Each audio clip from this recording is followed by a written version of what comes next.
Πήλοξε. Μωρέ κοπέλια, ρικάτε μα που σας μιλώ. Ή το κάνετε. Ήρθε το Κρήτη βρά, η έξυπνη βράκα που όμοιά της δεν θα έχετε ξαναειδεί. Το Κρήτη βρά σε κάμει ωραίο και μεγάλο. Είναι άνετο φαρδί και δεν σε κόβει στον καβάλο. Γιατί δυο κεφάλια στη ζωή μας κάνουν άνω κάτω. Τόνανε στους ώμους μας και τ' άλλο από κάτω. Διαθέσιμο σούλα τα μεγέθη και σούλα τα σχήματα. Κατέεις! Το Κρήτη βρά φορούνε ούλα τα λεβεντόπεδα της Κρήτης. Το φορούνε και οι βουλευτές μας, όπου και να σταθούνε. Είτε κατέβουν στα Χανιά, είτε Παλασίθι. Και μόδα κάναν το Κρήτη βρά, σολάτσερι την Κρήτη.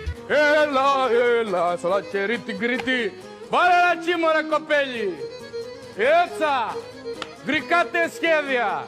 Το Κρήτη βρά του Μανώλη του Τσεφαλογιάννη. Με χρώμα σαν της θάλασσας και με ένα τουίτι επάνω. Και ετικέτα φωσφοριζέ το πίσω μπρος να βρίσκει. Το Κρήτη βρά του Χρήστου του Μαρκογιαννάκη. Με χρώμα κόκκινο. Βόρο της Ζωήτσας, της Κωνσταντοπούλου. Με μαντινάδα του Ζευδά πάνω χαραγμένη.